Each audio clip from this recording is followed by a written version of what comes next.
Ya, Pak Purbaya, ini kan ada yang menarik gitu ya, yang sempat juga Pak Purbaya katakan bahwa pejabat Bank Dunia itu menyampaikan permintaan maaf berulang kali bahkan usai menurunkan proyeksi pertumbuhan ekonomi Indonesia. Bahkan proyeksi ini dipublish tanpa sepengetahuan atasan ekonom tersebut di Indonesia. Nah, menurut Bapak permintaan maaf ini menunjukkan apa? Dan apakah pemerintah kemudian meminta untuk direvisi? Iya, bukan pejabatnya ya, tapi ekonom yang melakukan prediksi itu, yang menghitung, mengkalkulasi pertumbuhan ekonomi itu. Dia bilang di depan bosnya tuh bahwa itu kecepatan, dan dia minta maaf pada waktu itu. Apologize, minta maaf, I'm sorry, gitu. Tapi saya nggak minta untuk direvisi. Saya bilang ya udah, nggak apa-apa. Kalau toh udah dipublish, saya akan membuat Anda gagal dengan menciptakan pertumbuhan ekonomi yang tinggi. Saya akan buktikan Anda salah, saya bilang. Karena saya akan ciptakan ekonomi yang lebih tinggi dari yang Anda prediksikan. Dia ketawa dan dia ikut mendoakan. Kira-kira begitu. Hmm. Nah, kalau memang ingin membuktikan proyeksi itu salah, kalau kita ingat lagi gitu ya, proyeksi yang disampaikan oleh Bank Dunia, pertumbuhan ekonomi Indonesia itu di 2026 sebesar 4,7%, turun dari perkiraan sebelumnya di 4,8% yang dirilis April 2026 ini, Pak.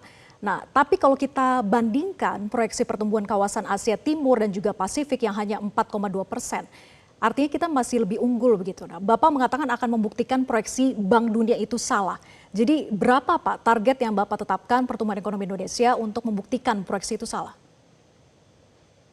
Oh, saya tetap menargetkan di atas 5,5% untuk tahun ini. Tentunya itu perlu upaya yang lebih keras.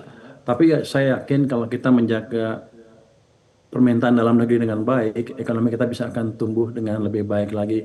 Karena sekarang walaupun banyak ketidakpastian global, tapi yang globalnya nggak resesi, masih tumbuh walaupun lebih pelan ya. Kalau kita lihat pengalaman tahun 2009, pada waktu seluruh negara di dunia mengalami kontraksi pertumbuhan ekonomi, kita masih bisa tumbuh 4,6% kalau kita jaga permintaan dalam negerinya. Jadi sia-sianya dalam keadaan sekarang ketika semua negara di dunia mengalami kontraksi ekonomi, harusnya kita tumbuhnya 4,6% kalau kita jaga permintaan dalam negeri. Kalau dia cuma prediksi 4,7, berarti ya dia nganggap kita tidur, kira-kira begitu. Kan saya nggak tidur, sekarang pagi-pagi aja bangun. Kira. Jadi gini, dia mengakui prediksinya terlalu pesimistik. Pada saat yang hampir bersamaan kan ADB mengeluarkan juga prediksi Indonesia 5,2%. Jadi sepertinya memang mereka terlalu pesimistik. Kalau kita lihat juga eh, perang ini sepertinya nggak akan berlangsung terlalu lama lagi, karena saya lihat kan Trump akan ke Pakistan. Kalau nggak clear arahnya mungkin yang akan ke sana. Paling nggak ujungnya sudah mulai kelihatan. Artinya mungkin shock yang dialami oleh kita tidak akan berlangsung sepanjang tahun ini.